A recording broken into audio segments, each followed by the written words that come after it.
ನನಗೆ ನನ್ನ ಡ್ರೈವರ್ ಹೇಳ್ದ, ನಾನು ನಂಬೋಕ್ಕಾಗಲಿಲ್ಲ. ಟಿ ವಿ ನೋಡಿದಾಗ ನನ್ನ ಮನಸ್ಸಿಗೆ ಭಾಳ ನೋವಾಯಿತು. ಅನ್ಎಕ್ಸ್ಪೆಕ್ಟೆಡ್ಡು, ಗೊತ್ತಿಲ್ಲ ದೇವರು ಯಾಕೆ ಗರ ಬಡ್ದಿದೆ, ಇಡೀ ಮನುಕುಲಕ್ಕೆ ಎಲ್ಲ ಹೇಳೋಕ್ಕೆ ಅಸಾಧ್ಯವಾದಂಥದ್ದು. ನನಗೆ ತುಂಬ ನೋವಾದಂಥದ್ದು ಏನು ಅಂದರೆ, ಅವನ ಮದುವೆ ವಿಚಾರದಲ್ಲಿ ನಾನೇ ಇದ್ದಿದ್ದು. ಅವನ ಮದುವೆ ವಿಚಾರದಲ್ಲಿ ನಾವು ಅವ್ರ ತಂದೆಯವರು ಎಲ್ಲ ಸೇರಿ ಅವ್ನು ಭಾಳ ಇಷ್ಟಪಟ್ಟಿದ್ದ ಆ ಹುಡುಗಿನ.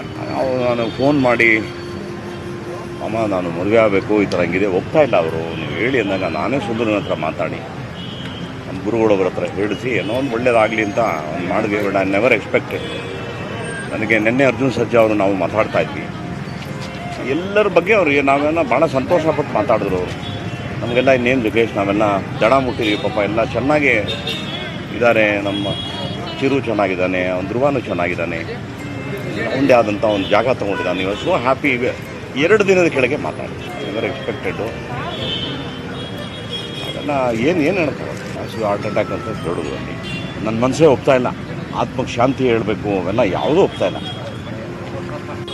ನನಗೆ ನನ್ನ ಡ್ರೈವರ್ ಹೇಳ್ದ, ನಾನು ನಂಬೋಕ್ಕಾಗಲಿಲ್ಲ. ಟಿ ವಿ ನೋಡಿದಾಗ ನನ್ನ ಮನಸ್ಸಿಗೆ ಭಾಳ ನೋವಾಯಿತು. ಅನ್ಎಕ್ಸ್ಪೆಕ್ಟೆಡ್ಡು, ಗೊತ್ತಿಲ್ಲ ದೇವರು ಯಾಕೆ ಗರ ಬಡ್ದಿದೆ, ಇಡೀ ಮನುಕುಲಕ್ಕೆ ಎಲ್ಲ ಹೇಳೋಕ್ಕೆ ಅಸಾಧ್ಯವಾದಂಥದ್ದು. ನನಗೆ ತುಂಬ ನೋವಾದಂಥದ್ದು ಏನು ಅಂದರೆ, ಅವನ ಮದುವೆ ವಿಚಾರದಲ್ಲಿ ನಾನೇ ಇದ್ದಿದ್ದು. ಅವನ ಮದುವೆ ವಿಚಾರದಲ್ಲಿ ನಾವು ಅವ್ರ ತಂದೆಯವರು ಎಲ್ಲ ಸೇರಿ ಅವ್ನು ಭಾಳ ಇಷ್ಟಪಟ್ಟಿದ್ದ ಆ ಹುಡುಗಿನ.